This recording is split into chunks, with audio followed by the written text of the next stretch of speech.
तो नमस्कार दोस्तों, आपका पुनः स्वागत है दोस्तों हमारे इस YouTube चैनल में। तो दोस्तों फाइनल दोस्तों मैं आपके लिए लेकर आ गया हूँ क्लास 11 सब्जेक्ट इंग्लिश से हाफ ईयरली एग्जाम पेपर का दोस्तों फुल सॉल्यूशन लेकर आ गया हूँ। तो दोस्तों इसके दोस्तों नेक्स्ट पार्ट में दोस्तों हम आगे का और भी दोस्तों पार्ट कराएंगे, ठीक है। सारा दोस्तों मैं आपको सोल्यूशन देने वाला हूँ। तो दोस्तों वीडियो को शुरू से लेकर अंत तक जरूर देखना। चलिए दोस्तों वीडियो को हम बिना किसी देरी को शुरू करते हैं। साथ ही दोस्तों अपने फ्रेंड्स को भी जरूर शेयर करना। तो दोस्तों देखिए दोस्तों यहाँ पर पहला क्वेश्चन क्या है।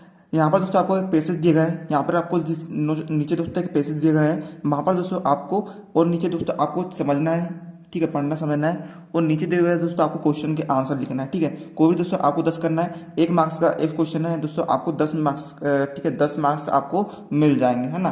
देखिए दोस्तों दूसरा क्वेश्चन क्या है, ठीक है।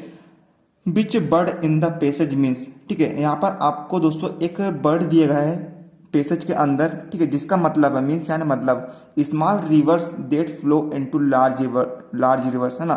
जो छोटी नदियां है वह नदी जो छोटी नदियां है वह बड़ी नदियों में मिल जाती है या फिर बहती है। तो दोस्तों ये जो वाक्य है इसकी मीनिंग वाला शब्द कौन सा है दोस्तों पैसेज में। इसकी मीनिंग वाला शब्द है दोस्तों पैसेज में ट्रिब्यूटरीज, है ना। आपको दोस्तों ये पैसेज में ये वर्ड देखने को मिल जाएगा। देखिए दोस्तों यहाँ पर तीसरा क्वेश्चन है, what is the noun form of prominent, है ना। प्रोमिनेंट का अर्थ क्या होता है दोस्तों, प्रमुख होता है, विशेष होता है ना, ये मुख्य होता है, ठीक है। तो दोस्तों इसे कहते हैं हम दोस्तों प्रोमिनेंट, है ना। तो दोस्तों इसका आपको नाउन फॉर्म बताना है ना। तो दोस्तों प्रोमिनेंट का नाउन फॉर्म होता है प्रोमिनेंस, है ना। देखिए दोस्तों चौथा क्वेश्चन है, which part of speech is the word minimise, है ना। जो मिनिमाइज शब्द है वह कौन सा पार्ट ऑफ स्पीच है। जो मिनिमाइज शब्द है ना वह कौन सा पार्ट ऑफ स्पीच वाला शब्द है। बीच यानी कौन सा पार्ट यानी भाग, ऑफ यानी का, स्पीच यानी भाषा, है ना।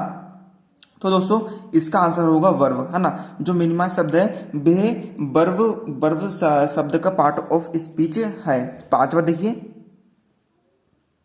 What is the main cause of flooding in India, है ना। फ्लूडिंग यानी कि होता है दोस्तों बाढ़ का, कोस यानी कारण, मेन यानी मुख्य, है ना।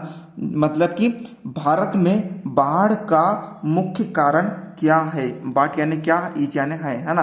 आपको बताना दोस्तों कि भारत में बाढ़ का मुख्य कारण क्या है। तो दोस्तों इसका उत्तर है heavy rainfall is the main cause of flooding in India, है ना। जो भारी वर्षा होती है वह भारत में बाढ़ का मुख्य कारण है ना दोस्तों। उम्मीद दोस्तों आपको समझ में आ रहा।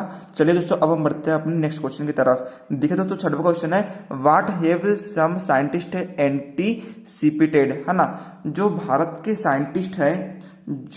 साइंटिस्ट है वे क्या अनुमान लगा सकते हैं ना। एंटीसिपेटेड का मतलब क्या होता है दोस्तों, अनुमान लगाना, है ना। जो मतलब कि कुछ वैज्ञानिक क्या अनुमान लगा सकते हैं। तो दोस्तों उत्तर है इसका one set of scientist. Set यानी दोस्तों होता समूह, है ना। साइंटिस्ट का समूह has estimated that the monsoon could be shorter in duration, है ना। जो साइंटिस्ट का जो समूह है वह अनुमान लगा सकता है कि जो मौसम होता है, मानसून यानी मौसम, ठीक है, जो मतलब कि ठीक है मानसून सीजन देखो अपने, मानसून है वह छोटा होते जाएगा, लेकिन वह अवधि में छोटा होता जाएगा, बट फार मोर इंटेंसिव, लेकिन वह बहुत गहरा होगा। अर्थात दोस्तों जो मानसून होगा दोस्तों वह बहुत छोटा होगा, बहुत छोटी अवधि का होगा, ठीक है, लेकिन ऐसा मानसून होगा दोस्तों इसमें इतना पानी गिरेगा दोस्तों कि बाढ़ आ जाएगी। ऐसा अनुमान लगा सकते हैं साइंटिस्ट लोग, है ना।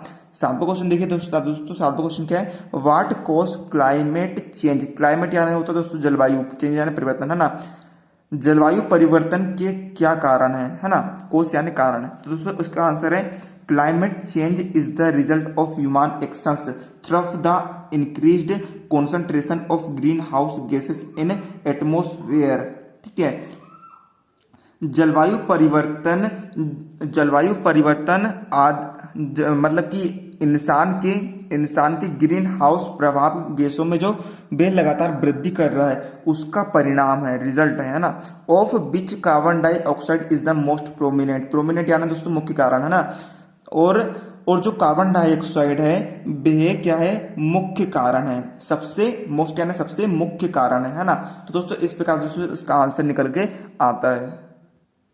तो देखिए दोस्तों 8वां क्वेश्चन क्या है, noticeable, outstanding, remarkable, salient and striking are the synonyms of a word in the passage, find out the word. देखिए दोस्तों यहाँ पर आपको इतने शब्द दिए गए हैं, ठीक है, इनके जैसे दोस्तों समान अर्थ वाला शब्द, सिनोनिम यानी समान अर्थ वाला शब्द आपको पैसेज में से छाट कर लिखना है, ठीक है, उसे ढूंढकर आपको लिखना है। तो दोस्तों इसके इनके जैसे समान अर्थ वाला शब्द कौन सा है, प्रोमिनेंट। प्रोमिनेंट यानी दोस्तों होता है विशेष या फिर मुख्य, है ना।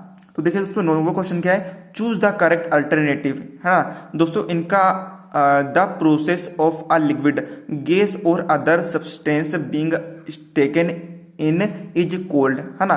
देखिए दोस्तों ये एक वाक्य है, ये एक परिभाषा है, ठीक है, the process of a liquid, है ना, लिक्विड की एक प्रोसेस है, ठीक है। तो दोस्तों इसका दोस्तों आपको अल्टरनेटिव बताना। तो दोस्तों इस क्रिया को दोस्तों हम क्या कहते हैं, इसको कहते हैं दोस्तों हम एब्जॉर्प्शन कहते हैं, ठीक है, एब्जॉर्प्शन कहते हैं, है ना।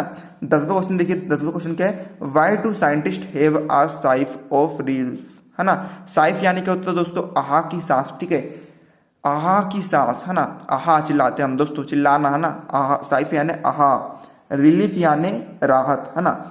मतलब कि साइंटिस्ट ने राहत की सांस क्यों ली। तो दोस्तों उत्तर, scientist have a sigh of relief, है ना, साइंटिस्ट ने राहत की सांस ली because something unpleasant has not happened और हैज एंडेड, क्योंकि कुछ अप्रिय जो होना था वह नहीं हुआ और या फिर खत्म हो गया, है ना। मतलब कि कोई एक बड़ी दुर्घटना होने वाली थी, बाढ़ आने वाली थी, वह घटना दोस्तों नहीं हुई या फिर वह खत्म हो गई, है ना। दोस्तों उम्मीद है दोस्तों समझ में आ रहा होगा। चलिए दोस्तों अब हम बढ़ते हैं 11वें क्वेश्चन की तरफ।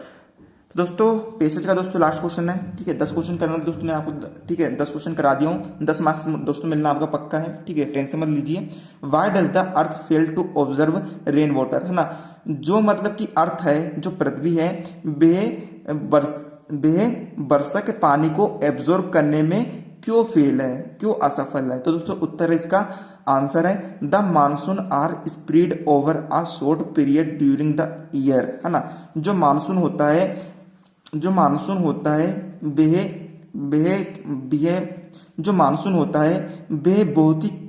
बहुत ही कम अवधि का होता है साल में, and often bring so much volume of rain, ठीक है, लेकिन इसके बाद जो भी वर्षा का पानी गिरता है उसका वॉल्यूम जो है, मतलब उसकी जो मात्रा है वह बहुत ज्यादा होती है, that it can not be observed by the earth.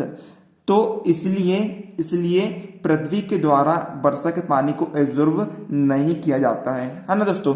जैसे कि दोस्तों आपने घर में देखा दोस्तों कोई मिट्टी रहती है, मिट्टी है, ठीक है, मिट्टी में दोस्तों यदि आप 5 मिनट के अंदर दोस्तों पानी डालेंगे बहुत सारा, ठीक है, 6 लीटर पानी डाल देंगे तो दोस्तों वो एब्जॉर्ब नहीं होगा। लेकिन दोस्तों यदि आप उसे समय देंगे, ठीक है, कम से कम 1 आधा घंटा देंगे तो दोस्तों वो एब्जॉर्ब हो जाएगा। तो दोस्तों यही कारण है दोस्तों कि जो मतलब कि बहुत सारा पानी आ जाता है, ठीक है, मतलब कि बाढ़ जैसे पानी आता है दोस्तों, ठीक है, बहुत सारा पानी आता है दोस्तों, जिसके कारण जो मिट्टी है वह उतने कम समय में दोस्तों एब्जॉर्ब नहीं कर पाती है, जिसके कारण दोस्तों क्या होता है, बाढ़ आ जाती है। तो दोस्तों उम्मीद दोस्तों आपको समझ में आ गया दोस्तों। इसके नेक्स्ट पार्ट दोस्तों हम आपको अगले वीडियो में बताएंगे। तो दोस्तों इसका दोस्तों आपको पीडीएफ सोल्यूशन दोस्तों आपको हमारा टेलीग्राम चैनल में मिल जाएगा, ठीक है। इस वीडियो डिस्क्रिप्शन दोस्तों आपको एक लिंक मिल जाएगी, उस लिंक पर क्लिक करके दोस्तों आप हमारे टेलीग्राम चैनल पर ज्वाइन हो सकते हैं। दोस्तों मिलते हैं अगले वीडियो, तब तक लीजिए हिंद, जय भारत।